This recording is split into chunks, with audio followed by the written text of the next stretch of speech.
Are you really feeling hopeful? I sure hope you are.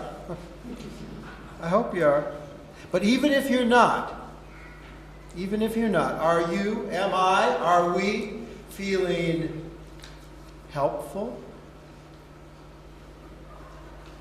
Hopeful, helpful? You know, there is a connection. For according to Jesus, in the Gospel of John, these tough days, Jesus said, don't let them rattle you. Don't let this rattle you. You trust God, don't you? And trust me. There's plenty of room for you in my Father's home. If that weren't so, but I have told you that I'm on my way to get a room ready for you. And if I'm on my way to get your room ready, I'll come back and I'll get you so that you can live where I live. And you already know the road that I'm taking. Thomas, one of his disciples, said, Master, we have no idea where you're going. How do you expect us to know the road? Jesus said, I am the road, also the truth, also the life.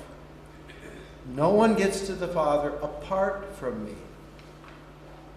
If you really knew me, you would know my Father as well. But from now on, you do know him. Why, you've even seen him.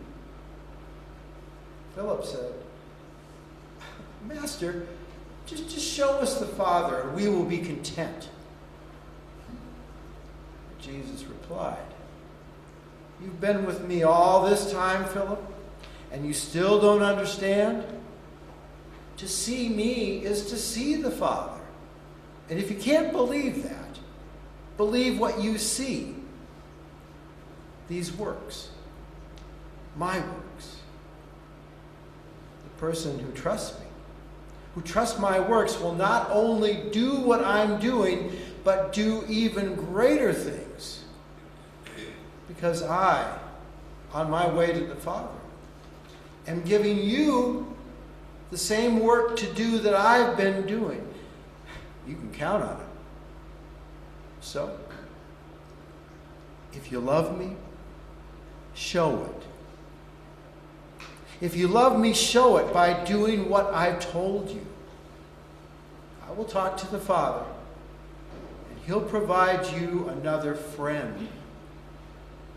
Another friend, so that you will always have someone with you. This friend is the Spirit of truth. Well, thus spoke the Lord. And do you? Might you? You know someone like that? Who Jesus was just describing? Well, they might be your friend, your relation, your partner, your spouse. No matter. Whoever they are is 100% reliable. 100% reliable by day or by night. So might they even, at certain special spiritual moments, might any of these people, 100% reliable by day or by night, might they actually be Jesus in disguise? Oh, I like to think that. Oh, and could this have ever been you? For you, who've been 100% reliable by day or by night, could this have been you in spirit and in truth? Hey, folks, I wouldn't rule it out. For according to Peter, you know Peter, who Jesus called the rock, he wrote, to you who trust Jesus, he's a stone to be proud of, But to you who refuse, to those who refuse, the stone the workman threw out is now the chief foundation or cornerstone. Yet for the untrusting, he's just a stone to trip over, a boulder blocking the way. But you are the ones chosen by God, chosen for the high calling of priestly work. You are chosen to be a holy people, God's instruments, to do his work and speak out for him, telling others of the night and day difference God made for you, from nothing to something, from rejected to accepted. Yeah, that's what he wrote. Well, so ends the readings. And might you hear what I heard? Written there between the lines. Simply put, the way to feel hopeful is by doing what is helpful, by doing what is Jesus, who is living and working through us. Oh, and that reminds me. Do we all know what a cornerstone is? I mean, it's not just a stone that sits in the corner. Now, according to my sources, if it's on the internet, it's got to be true. A cornerstone provides certain essential, foundational, and sustaining strength. Essential, foundational, sustaining strength through a number of helpful functions. Helpful. Like, let's take orientation and alignment. The cornerstone is the reference point. The reference point for ensuring that the building is perfectly square, level, and oriented in space. Relate. I mean, didn't we just sing about it? On Christ the solid rock I stand. All other ground is sinking sand. Yeah, that's the kind of support we need. And that's another function of a cornerstone, is support. For the cornerstone serves as a vital load-bearing element, ensuring stability and preventing collapse. I like to think that that's a good thing. Not only that the building doesn't fall around our ears, but that God gives us support. God's got our back. Like that other one. Jesus knows my every weakness. Let's take it to the Lord in prayer. Well, and then, this is a little more fun, but Cornerstone also serves as a time capsule, right? I mean, we do have a time. Do we have a time capsule out here? We've got a Cornerstone. Yeah, Jean's nodding her head. What all the people put in those time capsules? Newspapers, coins, documents from the era. But why do we bother? Why do people bother with that? Maybe to remind us that when we look back at whatever was the headlines of the day and what seemed so important then or seems so important now, these too will pass. These too shall pass. For as it says in Scripture, it's even on the first page of our hymnals, Jesus Christ is the same. Yesterday, today, and forever.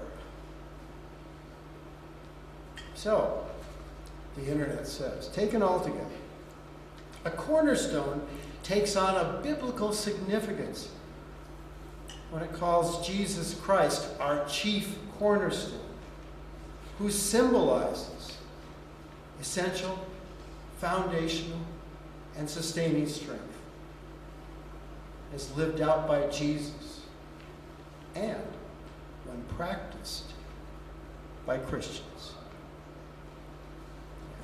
Practiced by Christians. Now, let me add at this point the word Christian. What does it mean? It includes, this is a big term, it includes anyone, I believe, anyone who acts a little bit like Christ. You know, who for all the world, when we were doing that, acting a little like Christ, we are little Christs to the world. Ever think about that? Even a humbling thought, but even as Jesus said, you heard it before, they will go on to do even greater things than I have done. For now I'm giving you the work to do. Wherever you are, whatever it is. Can you relate? Think about it. Oh, I can. How? I know of someone who was Jesus to me. His name was Tom. Not our Tom. But I'm sure Tom would do the same thing. Because it has something to do with surgery and health and all that. No, it was about 6 years ago. This is a true story, if you don't mind my sharing. About 6 years ago, and I'd worked late, ate something, and sat down on the couch to watch the news, and wouldn't you know it, I fell asleep. Well, I woke up, but when I woke up, I felt terrible. What was going on? So I stood up, and I was woozy and everything. I went to the kitchen, I put my hand on the counter, and the next thing I knew, I was on the floor. My legs were underneath me, and my right ankle was broken 2 places. Ouch. Well, I won't go into all the, detail. Just to say that, fortunately, my telephone was there on the counter, the kitchen counter. I reached up, and I thought, okay, I got to call someone. Now, I was in a lot of pain, so I don't know if I was thinking too straight, but maybe I was, or maybe it was the Lord, because I thought, well, I could call 911. But no, that didn't stick. I thought, call a church member. Call a church member. That's what came into I'm not kidding. So I looked up, and the first one wasn't at home, and the second one, whose name is Tom, he's home. Oh, by the way, did I tell you this was after 11 o'clock at night? Well, maybe I got Tom out of bed, but he answered the phone. I said, Tom, it's Robert. I just broke my ankle, and I don't know. I need to get to the hospital. I need to get to emergency. He said, I'll be right there. And he was. He gave me just enough time to, pull down my coat and find my wallet, my insurance card, and, crawl out to the door. And Tom did all but carry me into his car. Took me to emergency. And I maybe had to work the next day, but he stayed there.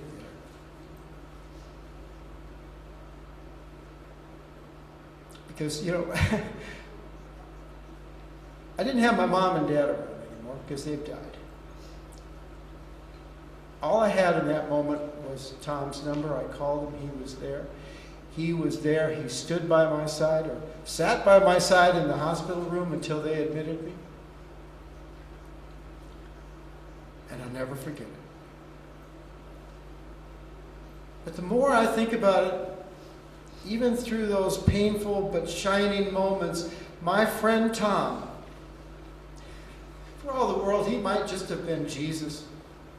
He might have just been Jesus to me when he served as my cornerstone. When he gave me that essential, foundational, and sustaining strength. When he shared my every weakness. And he gave me strength. He gave me hope to literally rise again in what I now call a very special Holy Communion of caring and sharing. And making sure everyone's welcome to be whole and healed.